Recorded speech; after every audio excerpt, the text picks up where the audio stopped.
Hello everyone, welcome to Vikas analysis. और आज हम पर्यावरण के टॉप 10 एमसीक्यूज देखेंगे जो कि आपके प्रीवियस एग्जाम में पूछे जा चुके हैं और आने वाले सभी एग्जाम के लिए बहुत इंपॉर्टेंट है, जिसमें आपसे पर्यावरण से रिलेटेड प्रश्न पूछे जाते हैं। तो दोस्तों, अगर आप हमारे चैनल पर पहली बार आए हैं तो प्लीज़ हमारे चैनल को एक लाइक और सब्सक्राइब सपोर्ट जरूर करिएगा।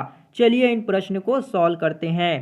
पहला प्रश्न है आपका, अंतर्राष्ट्रीय ओजोन दिवस मनाया जाता है, यानी कि जो अंतर्राष्ट्रीय ओजोन दिवस है वो किस दिन मनाया जाता है, आपसे यहाँ पे पूछा जा रहा है।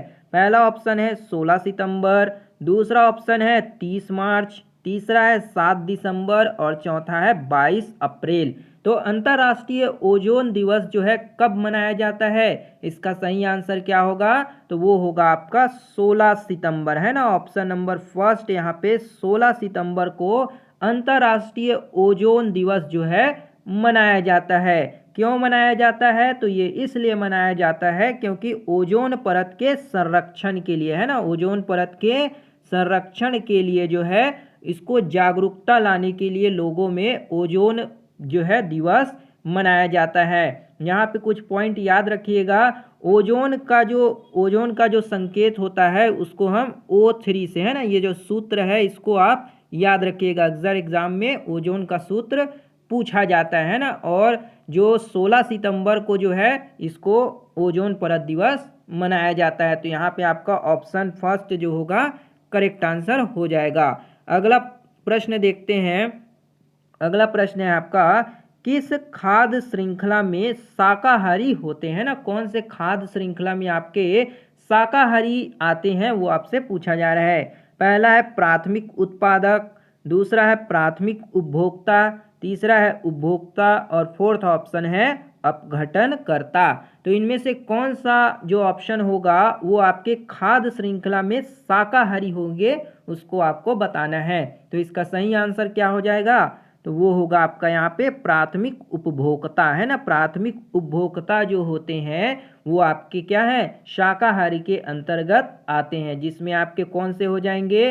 तो यहाँ पे जो उत्पादक होते हैं ना, उत्पादक जो होंगे, जैसे कि उत्पादक के तौर पर आप पौधे ले सकते हैं ना। तो पौधे, इनको खाने वाले कौन होंगे? तो इन पौधे को खाने वाले जीव जो होंगे, जैसे कि आपका गाय ले सकते हैं या फिर बकरी, है ना, गाय बकरी, ये सभी क्या है आपके शाकाहारी क्या है, जीव है। तो ये क्या कहलाएंगे? आपके प्राथमिक उपभोक्ता के अंतर्गत आएंगे। तो यहाँ पे ऑप्शन नंबर जो दूसरा ऑप्शन है आपका यहाँ पे करेक्ट आंसर हो जाएगा।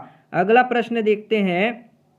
अगला प्रश्न है आपका यहाँ पे, पारिस्थितिक तंत्र के तत्वों के चक्रण को क्या कहते हैं ना। जो पारिस्थितिक तंत्र है उसके तत्वों के चक्रण को हम क्या कहते हैं?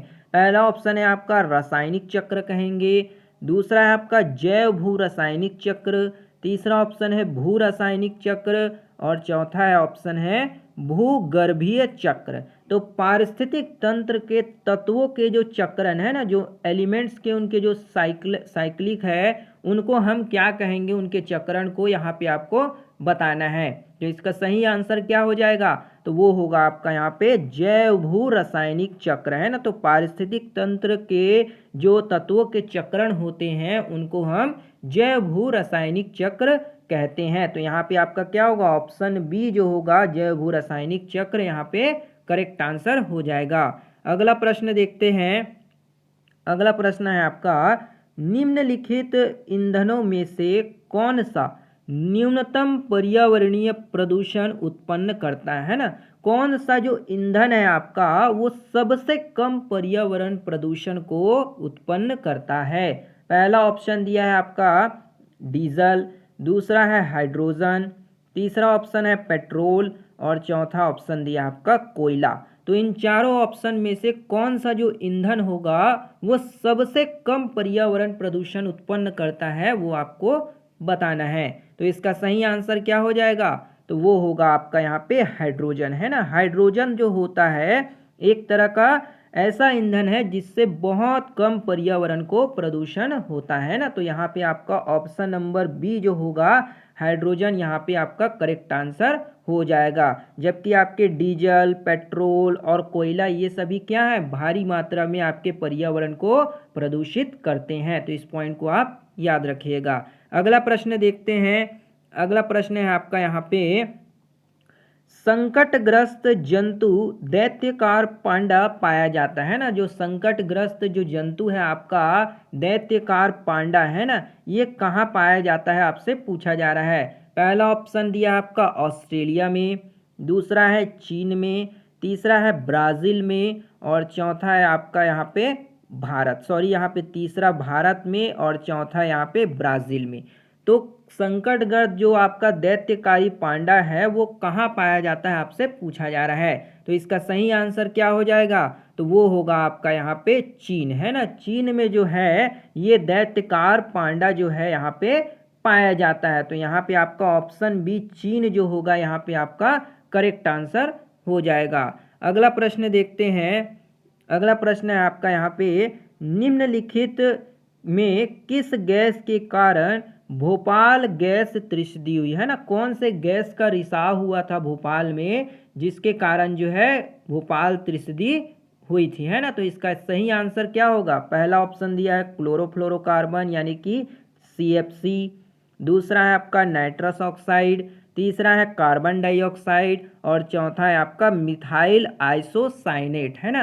तो इन चारों ऑप्शन में से आपका कौन सा आंसर जो होगा वो भोपाल गैस त्रिशदी गैस में लीक हुआ था। तो इसका सही आंसर क्या हो जाएगा, तो वो होगा आपका मिथाइल आइसोसाइनेट है ना। मिथाइल आइसोसाइनेट का अगर फॉर्मूला पूछे तो याद रखिएगा CH3 और जो होगा NC है ना, NC होता है। CN जो होगा वो साइनाइट का होता है ना। यहाँ पे आइसोसाइनाइट है तो आप NC लिखिएगा है ना, ये आप ना लिखें। तो यहाँ पे आपका क्या होगा, मिथाइल आइसोसाइनाइट जो होगा इस गैस के रिसाव से भोपाल गैस त्रिशदी हुई थी है ना, जो कि एक भयंकर दुर्घटना थी है ना, औद्योगिक दुर्घटना थी। तो इसको आप याद रखिएगा। ऑप्शन डी आपका यहाँ पे क्या होगा, करेक्ट आंसर हो जाएगा। अगला प्रश्न देखते हैं।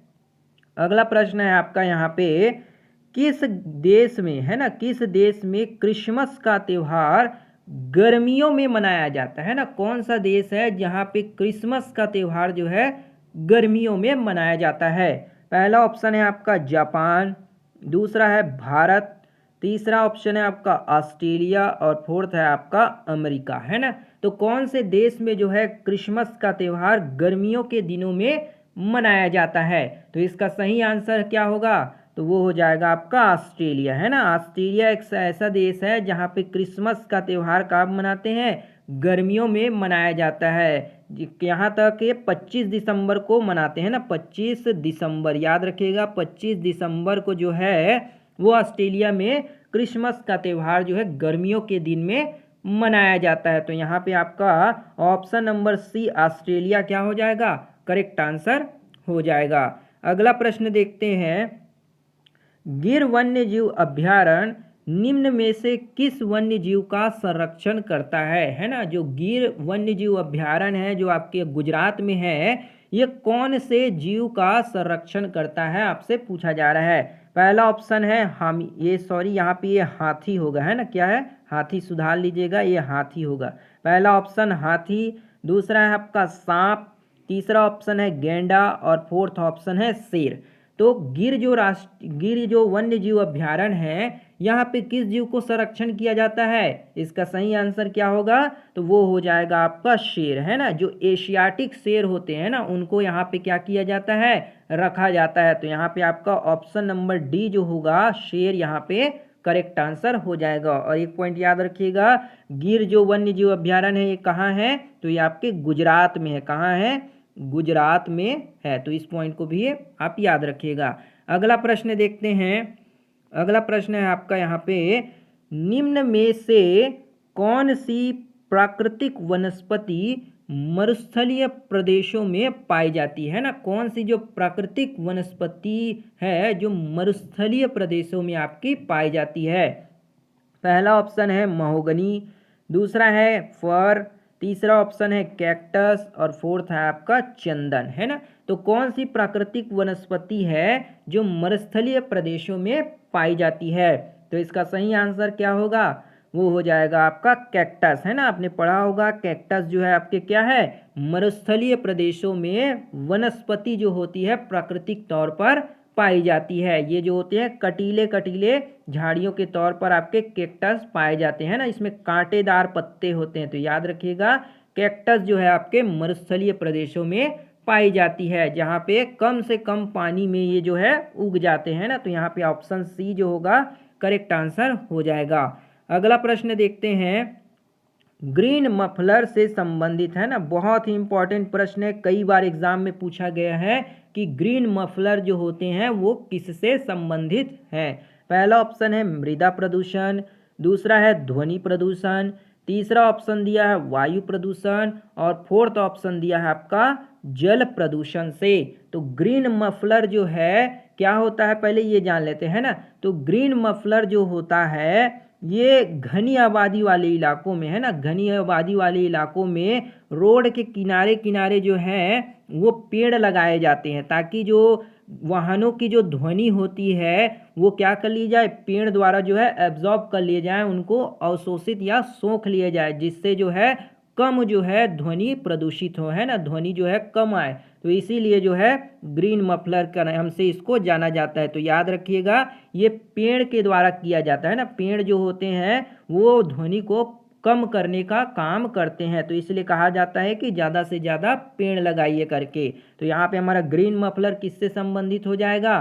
तो वो होगा आपका यहाँ पे ऑप्शन नंबर बी, ध्वनि प्रदूषण से संबंधित, है ना। आपने देखा होगा जब भी आप कभी घूमने जाते होंगे तो जो नेशनल हाईवे होते हैं या नेशनल जो राष्ट्रीय मार्ग राजमार्ग होते हैं वहाँ पे जो किनारे में आपने देखा होगा कि पेड़ जो है लगे हुए होते हैं लाइन से, है ना। तो वो जो होते हैं वो ध्वनि प्रदूषण को कम करने का काम करते हैं। तो यहाँ पे आपका ऑप्शन बी जो होगा ध्वनि प्रदूषण ग्रीन मफलर से संबंधित है। तो ये थी दोस्तों आपके पर्यावरण से संबंधित 10 महत्वपूर्ण प्रश्न जिसको हमने आपको समझाने की कोशिश की है। ये सभी प्रश्न जो है दोस्तों आपके प्रीवियस ईयर एग्जाम में पूछे जा चुके प्रश्न हैं, जो कि आपके एग्जाम के लिए बहुत ही इम्पोर्टेंट है। उम्मीद करते हैं आपको ये प्रश्न समझ आए होंगे। अगर वीडियो बढ़िया लगा हो दोस्तों तो अपने दोस्तों को शेयर कीजिए और लाइक शेयर सपोर्ट जरूर करिए। मिलते हैं अगली वीडियो में, तब तक के लिए जय हिंद, वंदे मातरम।